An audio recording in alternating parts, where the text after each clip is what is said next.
నమస్తే. Welcome to లియా news. Kadambari జత్వానీని అక్రమంగా అరెస్ట్ చేసిన కేసులో సీనియర్ ఐపీఎస్ అధికారి పిఎస్ఆర్ ఆంజనేయులు జైల్లో ఉన్నటువంటి విషయం మనకి తెలిసిందే. అయితే ఇప్పుడు తాజాగా మరో ఐపీఎస్ అధికారి అయినటువంటి పివి సునీల్ కుమార్పై రాష్ట్ర ప్రభుత్వం 6 అభియోగాలు మోపింది. 30 రోజుల్లోగా వివరణ కోరింది. ఇక మరోపక్క మరో ఐపీఎస్ అధికారి అయినటువంటి జాషువా కూడా విడుదల రజనీ కేసులో ఆరోపణలు ఎదుర్కొంటున్నారు. ఆయన కూడా ముందస్తు బెయిల్కి అప్లై చేస్తే కోర్టు నిరాకరించింది. ఇక చూసుకుంటూ పోతే ఇప్పటికే కూటమి ప్రభుత్వం రాకముందు నుంచి వచ్చిన తర్వాత కూడా ఐపీఎస్ అధికారులు దాదాపు 5-6 దాకా కూడా సస్పెన్షన్ అయ్యారు. ఇక గోరంట్ల మాధవ్ ఎస్పీగా పనిచేసి ఆయన కూడా ఇప్పుడు జైల్లో ఉన్నటువంటి పరిస్థితి. ఒక బాధ్యతాయుతమైన పోస్టుల్లో ఉండాల్సిన వాళ్ళు ఈ విధంగా ఆరోపణలు ఎదుర్కొని జైలు చుట్టూ తిరగడాన్ని, కోర్టుల చుట్టూ తిరగడాన్ని ఎలా చూడొచ్చు?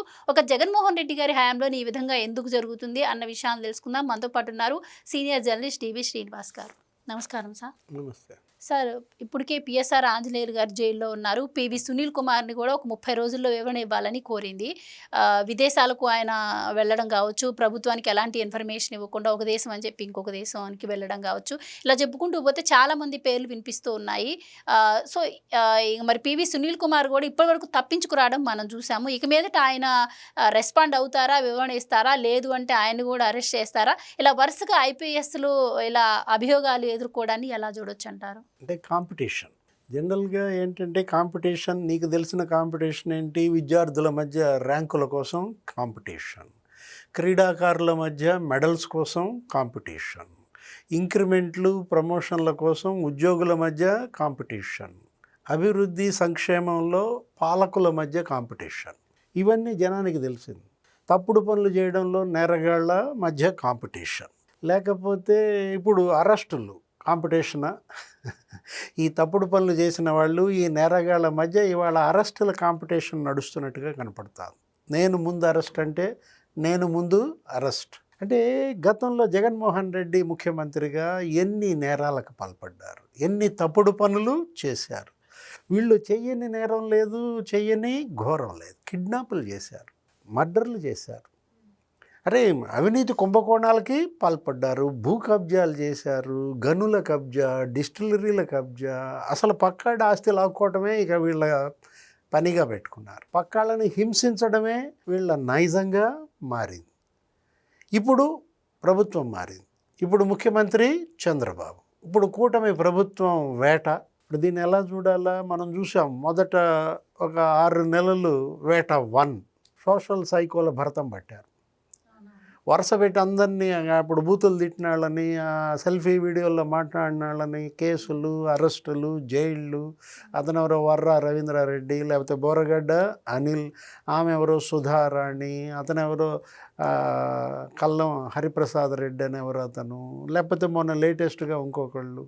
వరుస పెట్టి అరెస్టులు, కేసులు మనం చూసాం. అసలు తనా మనా అని లేదు. తప్పు తెలుగుదేశం వాళ్ళు చేసినా అరెస్ట్ చేసేసారు. ఫిబ్రవరి కిరణ్, భారతీ మేడం ఏదో అన్నారని. అంటే ఇవాళ సోషల్ సైకోల భరతం పట్టారు. ఇది వేట 1. ఇప్పుడు వేట 2 నడుస్తుందా? ఇది ఒక ఎపిసోడ్గా ఉంది. ఏది అరెస్టుల పర్వం మనకు చూస్తుంటే ఇప్పుడు PSR Anjaneyulu, Kadambari Jethwani kidnap case, ఆయన పైన అనేక ఆరోపణలు. అసలు ఆయన కాంట్రవర్సీ ఐపీఎస్గా, ఎక్కడ ఎస్పీగా చేసిన, ఎక్కడ కమిషనర్గా చేసిన, అసలు ఈ డీజీ కావాల్సినాడు. అలాంటి వ్యక్తి వాళ్ళు ఎక్కడున్నాడు?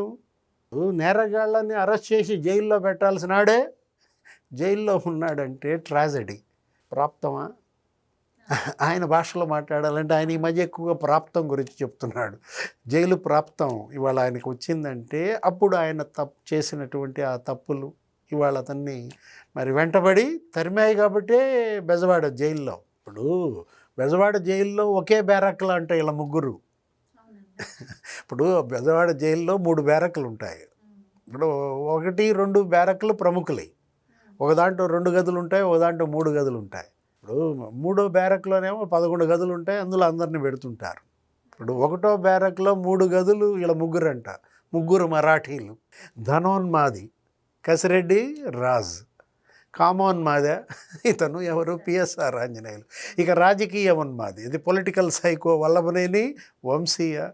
అంటే ఎలా ఉన్మాదం పేట్రేగిపోయింది. అప్పుడు 5 ఏళ్ళు అసలు ఉద్యానవనం లాంటి రాష్ట్రాన్ని ఉన్మాదవనం చేశారు. అసలు ఉన్మాదుల పాలన సాగిన పరిస్థితుల్లో ఐపీఎస్ పిఎస్ఆర్ ఆంజనేయులు అరెస్ట్ అయ్యారు. మీరు కాంపిటీషన్ అంటున్నారు కదా, ఇప్పుడు ఐపీఎస్లు నెక్స్ట్ అరెస్ట్ ఎవరంటారు? పోటీ పడేది ఎవరంటే ఇవాళ సునీల్ కుమార్ మీద మీడియాలో చూసాం. 6 అభియోగాలు పెట్టారు. ఆయన మీద గతంలో కూడా ఆయన సస్పెండ్ అయిన పరిస్థితి.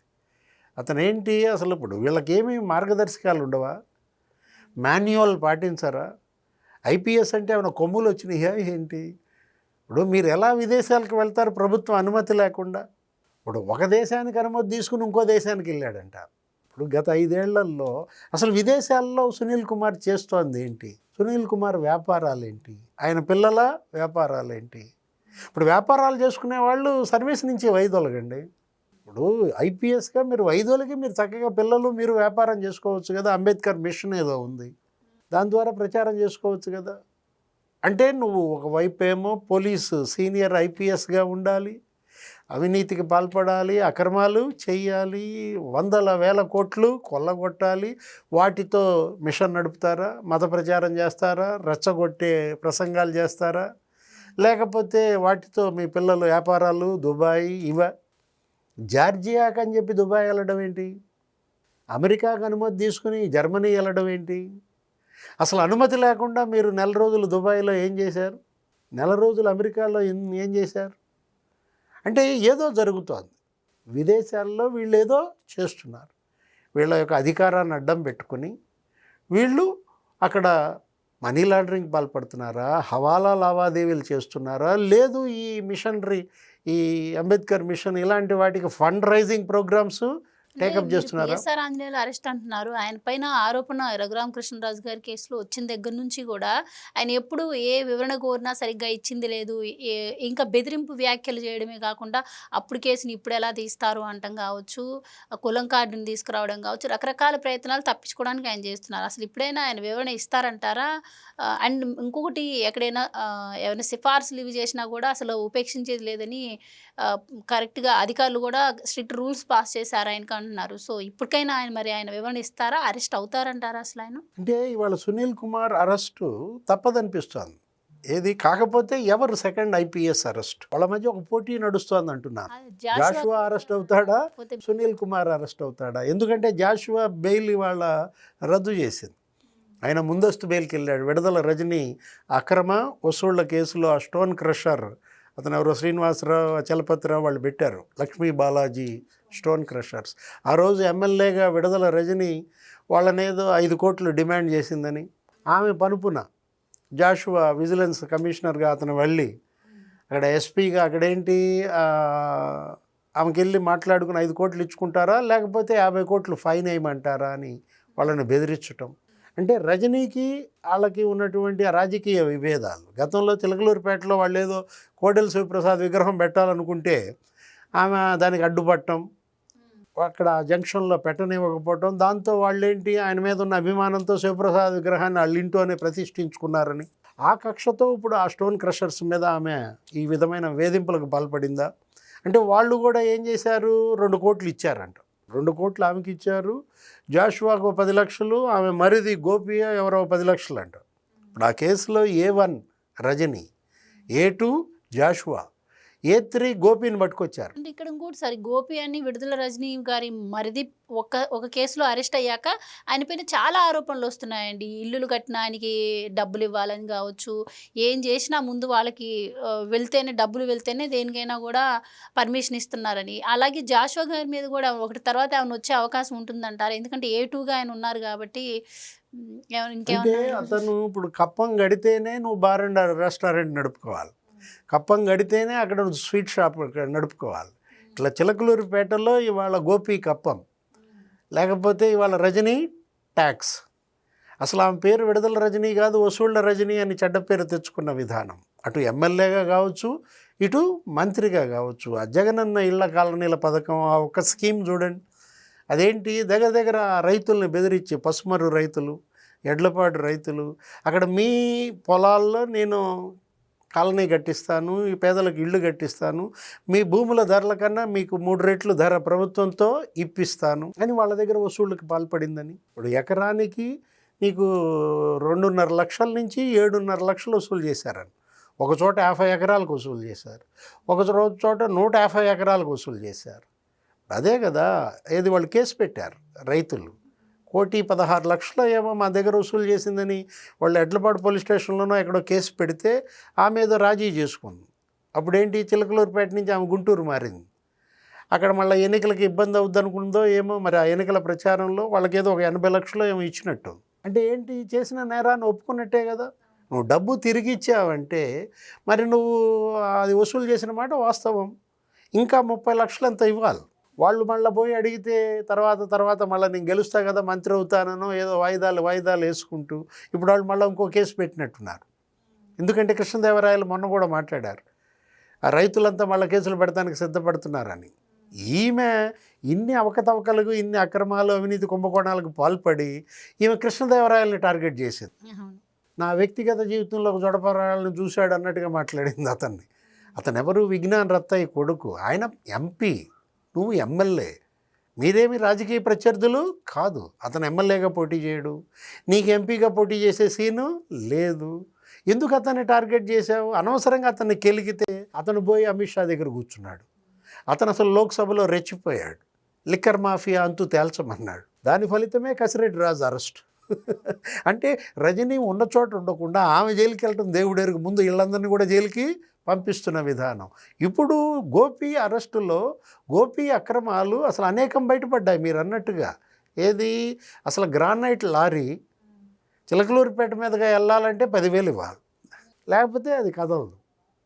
అంటే ఒక్కొక్క లారీకి 10,000 వసూలు చేశాడని. అక్కడ అందరి దగ్గర అక్రమ వసూళ్ళు. రేషన్ మాఫియా, రేషన్ బియ్యం నెలకి 10 లక్షలు అంట. అసలు ఏం చేసుకుంటారు ఈ డబ్బు అంతా? వీళ్ళ డబ్బు దావాద్రికి అంతు పంతు లేదా. అందుకే వీళ్ళని ఇది ఒక ఉన్మాదం. ఏది, అతను ధనోన్మాదం లాగా. వాడు ఇందాక మనం అనుకున్నాం కసిరెడ్డి రాజు అతను ధనోన్మాద్ అన్నాము, ఇతను కామోన్మాద్ అన్నాం. ఎవరు, ఈ పిఎస్ఆర్ ఆంజనేయులు. అక్కడ అంతకుముందు వల్లభనేని వంశీ ఇతని మధ్య పెద్ద వార్.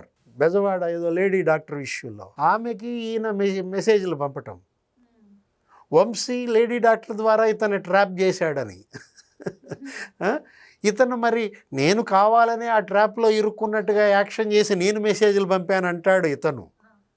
అప్పుడు ఆ ఫిమేల్ డాక్టర్ హింస, మనోవేదన ఇది తట్టుకోలేక అప్పుడు పోలీస్ స్టేషన్కి వెళ్ళి కేసు పెట్టింది. ఎవరు, పిఎస్ఆర్ మీద. బదిలీతో పోయింది. అప్పుడేంటి, వాళ్ళు ఫైర్ అయ్యి డీజీపీ ఏం చేశారు, బదిలీ చేశారు. అది డాక్టర్ వ్యవహారం. ఇప్పుడు ఇది సినిమా యాక్టర్ వ్యవహారం. అంటే ఒక డాక్టర్ దెబ్బకి నువ్వు బదిలీ అయితే ఈ యాక్టర్ దెబ్బకి జైలుకి వెళ్ళాల్సిన పరిస్థితి. ఇప్పుడు అసలు గోపి ఇష్యూలో గోపి A3 విడదల రజనీ ఇష్యూలో A1 రజనీ ఎప్పుడు అరెస్ట్? అంటే మాజీ మంత్రులు, జగన్ క్యాబినెట్లో చేసిన మంత్రుల మధ్య కాంపిటీషనా? నేను ముందు అరెస్ట్ అని. ఇప్పుడు ఏ మాజీ మంత్రి ముందు అరెస్ట్ అవుతారంటే ఇవాళ కాకాని గోవర్ధన్ రెడ్డి అరెస్ట్, అది నెక్స్ట్ సెక్షన్లోకి వస్తుందేమో సార్. పెద్దిరెడ్డి రామచంద్రారెడ్డి అరెస్టా, కాకాని గోవర్ధన్ రెడ్డి అరెస్టా, విడదల రజనీ అరెస్టా? అసలు ఏ మాజీ మంత్రి ముందు అరెస్ట్ అవుతారనే ఒక కాంపిటీషన్. ఇప్పుడు ఈ కేసులో A2 జాషువా.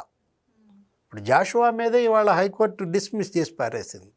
అవినీతి పట్ల అందులో బెయిల్ కనుక వస్తే అటు హైకోర్టు, సుప్రీంకోర్టు మామూలుగా కన్నెర్ర చేయటం లేదు. వెళ్ళండి, విచారణ ఎదుర్కోండి, వాళ్ళకి సహకరించండి, అభియోగాలు మీ పైన అవాస్తవాలను రుజువు చేసుకోండి. అంతే తప్ప మా దగ్గరకు వచ్చి ముందస్తు బెయిల్ అడిగితే సుతరాము అసలు యాక్సెప్ట్ చేయటం లేదు. మిథున్ రెడ్డికి అదే తిరస్కారం.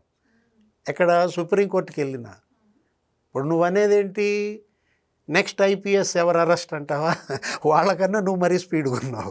అంటే ఏంటి, పిఎస్ఆర్ ఆంజనేయులు జైల్లో ఉన్న దరిమిలా సునీల్ కుమార్ అవుతాడా, జాషువా అవుతాడా? ఇంకా 3 సస్పెండ్ అయి ఉన్నారు. సంజయ్ అగ్నిమాపక శాఖలో ఆయన చేసిన అవినీతి, లేకపోతే ఇంకా కాంతిరాణా టాటా, అదే కాదంబరి జత్వానీ కేసులో వాళ్ళంతా ఉన్నారు. అదేది A1, A2, A3. ఇప్పుడు రఘురామకృష్ణరాజు కేసులో మరీ A2 ఎవరు, పిఎస్ఆర్ ఆంజనేయులు. ఈ సునీల్ కుమార్ A1. అంటే సునీల్ కుమార్ ఈ విదేశీ పర్యటనల కేసులో అరెస్ట్ అవుతాడా, లేదు వివరణ ఇచ్చి తప్పించుకొని బయటపడ్డా నువ్వు అన్నట్టు వివరణ ఇప్పుడన్నా ఇస్తాడా అన్నావు. వివరణ ఇచ్చి ఆ దుబాయ్, జర్మనీ ఈ కేసుల నుంచి బయటపడ్డా RRR కేసులో నంబర్ 1. ఆయన హత్యాయత్నం ఆయన పైన, ఆ కేసులో అరెస్ట్ అవుతాడా? ఏదైనా కూటమి ప్రభుత్వం, చంద్రబాబు ప్రభుత్వం వేటాడుతోంది. ఏది భరతం పడుతోంది. థ్యాంక్ యూ సో మచ్ అండి. Please subscribe to Leo news for more videos.